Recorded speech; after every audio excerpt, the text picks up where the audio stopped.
Olá, tudo bem? Hoje nós vamos falar sobre história.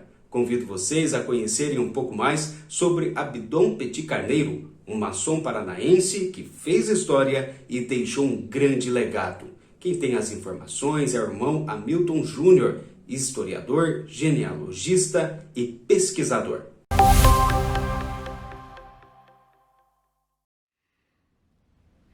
Você já reparou que quando passamos por uma rua com o nome de alguma pessoa, ficamos pensando quem foi essa pessoa? A Rua Petit Carneiro, do bairro Água Verde, em Curitiba, é uma dessas. É uma singela homenagem a um grande paranaense. Mas quem foi Abdon Petit Carneiro? Foi um médico, humanista e maçom que nasceu em Paranaguá em 29 de outubro de 1876. Era filho do comendador Manuel Ricardo Carneiro e a dona Délfica Guimarães Carneiro. Em sua infância em Paranaguá, com quase certeza, brincava na Rua da Praia, no Rio Tiberê, ou na frente da igreja matriz. Teve em sua infância a oportunidade de vivenciar o caos de alguns momentos históricos de sua época. Como aconteceram em sua época a queda do Império, a Revolução Federalista e muitos outros fatos que moldaram o que seria o Brasil para o próximo século. Numa época em que quase não existiam médicos no Brasil, Abdon Petit Carneiro escolheu abraçar essa dura profissão. Numa época em que os médicos tinham de atender pessoas a pé ou a cavalo, ou de carroça, enfim, na chuva, no sol, em lugares quase inacessíveis. Já dizia Edna Frigato, poeta paulista, existem dois tipos de médico, os que são especializados em uma área específica da medicina e os que são especializados em humanidade. O Dr. Petit, como era conhecido, com certeza era especializado, era o médico do segundo tipo. Ele fez o curso preparatório para a Escola de Medicina em Curitiba e matriculou-se no ano de 1893 na Academia de Medicina da capital do país, no Rio de Janeiro. Formou-se em 1898, dedicado estudante tanto no curso propedêutico como no ensino superior. Nos últimos anos de sua vida acadêmica foi interno na Escola de Medicina de Francisco de Castro, grande mestre dos médicos brasileiros. Grande médico dos médicos brasileiros. Após formado, veio clinicar no Paraná, onde casou-se com Francisca Martins Eriksen. No Paraná, logo ao iniciar a sua atividade profissional, teve destacada atuação numa epidemia de varíola que acometeu a população de Paranaguá em 1899. Já em 1901, foi para São Paulo trabalhar no Instituto Bacteriológico, sob a direção do genial Dr. Adolfo Lutz, acompanhado de Vitor Godinho, Carlos Maier, Bruno Rangel Pestana e outros. Na capital paulista foi grande colaborador no Instituto do grande médico Vital Brasil na organização do Instituto Serum Terápico, que seria conhecido como Instituto Butantan no futuro. Dada a organização oficial do Instituto Butantan, a 23 de fevereiro de 1901, menos de 4 meses depois, isto é, a 11 de junho do mesmo ano, já o Instituto entregava ao consumo os primeiros tubos de soro antipestoso. Pois bem, sabemos que a preparação do soro antipestoso era para combater a peste negra, ou peste bubônica, e foi essa a principal razão da fundação, tanto do Instituto Serum Terápico Butantan, como o Instituto de Manguinhos, no Rio de Janeiro. E agora perguntamos, quem foi a pessoa encarregada de aplicar pela primeira vez o soro fabricado pelo Butantan a fim de provar a sua eficiência curativa? Quem foi? A pessoa encarregada foi o primeiro assistente do Instituto, o médico Dr. Abdon Petit Carneiro, que nos meses de novembro a dezembro de 1901 tinha sido designado pelo diretor do Serviço Sanitário, Dr. Emílio Ribas, a se dirigir à cidade de Campos, assolada por uma grave epidemia de peste bubônica, a fim de estudar em loco a ação curativa antipestífera do soro que foi elaborado pelos institutos Butantan, Instituto Pasteur de Paris e Instituto de Manguinhos do Rio de Janeiro. Durou 2 meses a perigosa tarefa do Dr. Abdon Petit Carneiro em Campos. De volta ao Paraná, em 1902, novamente instalou seu consultório em Paranaguá, dirigindo ao mesmo tempo o Hospital da Santa Casa de Misericórdia e o Serviço de Higiene Municipal.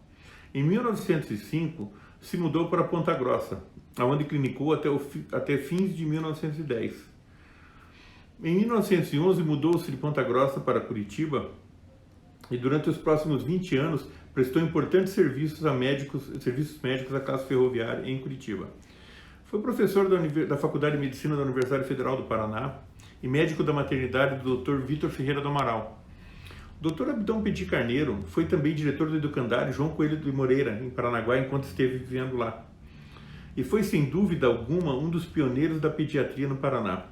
Pode-se dizer que da universidade que ajudou a fundar, não arredou o pé um só momento, até pouco antes de morrer. Se dedicou inteiramente por 28 anos à docência. Os anos mais fecundos da vida do Dr. Petit Carneiro foram, não há de negar, aqueles 28 anos de assíduo exercício do magistério superior. No magistério, como em nenhum outro setor das suas múltiplas atividades, foi que ele deixou traços inapagáveis de sua personalidade. O Dr. Petit, como era carinhosamente chamado pelos seus alunos e colegas da universidade. Foi idealizador e criador da primeira Policlínica Infantil de Curitiba, isso em novembro de 1919. O maçom. Delegado do Grande Oriente do Brasil do Paraná de 13 de junho de 1919 a 1º de maio de 1928, foi iniciado na loja Perseverança, no dia 28 de abril de 1900, em Paranaguá. Foi orador da sessão fúnebre do irmão João Galberto, realizada pela loja Luz Invisível em dezembro de 1912, dos acontecimentos funestos na Batalha do Irani. Ele recebeu uma homenagem de Júlio Perneta, eu acredito, porque estava abreviado como JP, essa homenagem no Ramo de Acácia, que era um periódico, e eu acredito que seria Júlio Perneta. Ele recebeu essa homenagem, então a homenagem é mais ou menos assim. Médico ilustre, dentro de sua reconhecidíssima modéstia, fuge um luminoso espírito cientificamente disciplinado. A sua profissão é um sacerdócio. Se sacrifício for mister, ele o fará sem ambições e sem alardes, unicamente no cumprimento do dever. O sentimento de solidariedade e da amizade para o ilustre médico e distintíssimo maçom é uma verdade, e ele a cultua imáculo. Então, o Dr. Petit Carneiro foi uma pessoa excepcional. Ele esteve no Congresso Maçônico no Rio de Janeiro, em 7 de janeiro de 1925, na qual os paranaenses que estiveram lá voltaram motivados a formar o Grande Oriente Estadual do Paraná.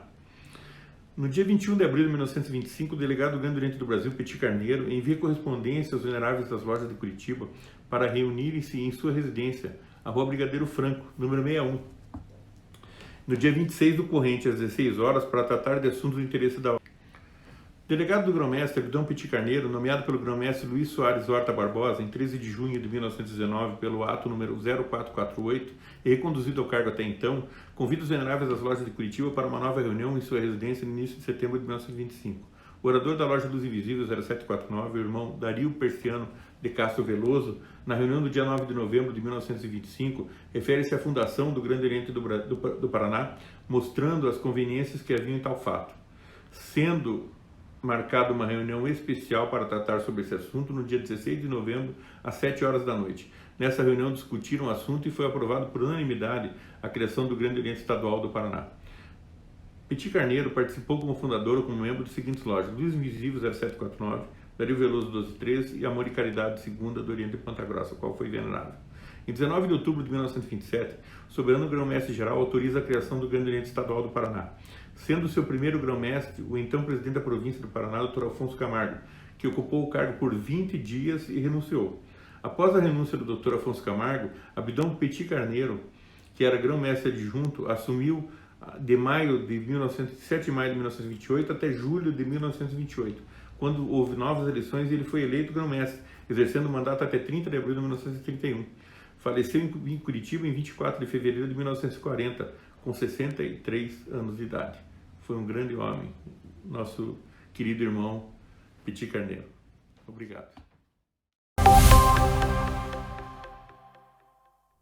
A história da maçonaria no estado do Paraná é repleta de personagens que fizeram história e por isso o compromisso do Grande Oriente do Brasil Paraná na atualidade em continuar interagindo com as causas da sociedade, motivando e inspirando virtudes na construção de uma sociedade mais justa e perfeita. Sigamos juntos, porque juntos somos mais fortes. Até mais!